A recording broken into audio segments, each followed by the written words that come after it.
So 2 weeks ago, my gym membership expired. And to tell the truth, I'm in a bit of a drought, so I didn't have enough money to renew it. And on top of that, I was feeling extremely fatigued. After a few months of going hard in the gym, and your body just like, you know what, I need a rest. Because I'm not gonna lie, I wasn't being the most efficient in my ways of gymming. I was just going hard. So you know what, I was grateful for this period. I took it as a break, a time to rejuvenate my body, a time to fully rest. So for 2 weeks, I did little exercise.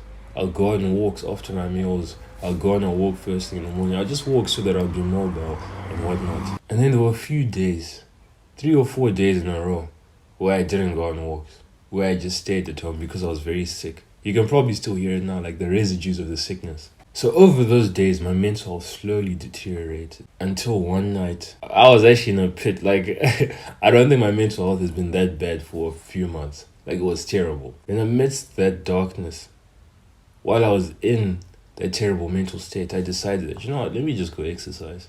I haven't exercised in a few days. I've been sitting around because I've been sick. Let me just move my body. So I decided to have a mini boxing session. It's like a kickboxing thing, so it's not the best for boxing because it moves a lot, but it's good enough to hit. So I was just doing my boxing session, boxing.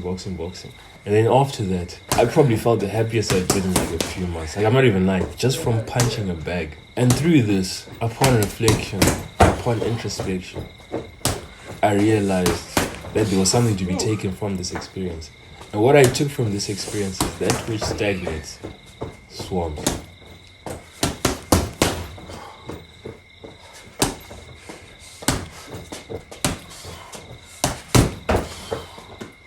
And you may be confused, so let me explain this now. So, think about water, right? Most healthy sources of water, or most sources of water that don't have thousands of bacteria in them, they're moving, they're flowing from the top of the mountain down into the rivers, or they're flowing wherever, from river to sea, from sea to ocean, they're just flowing. But I want you to think about a stagnant body of water. What happens to a stagnant body of water? It becomes a breeding ground of bacteria, becomes a swamp.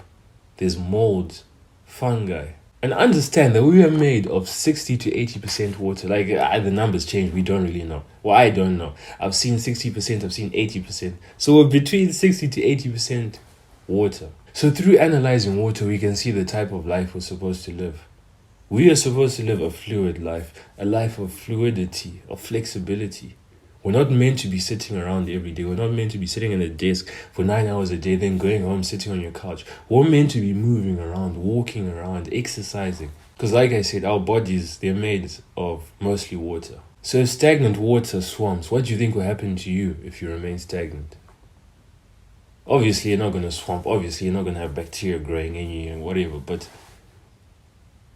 your mind will swamp.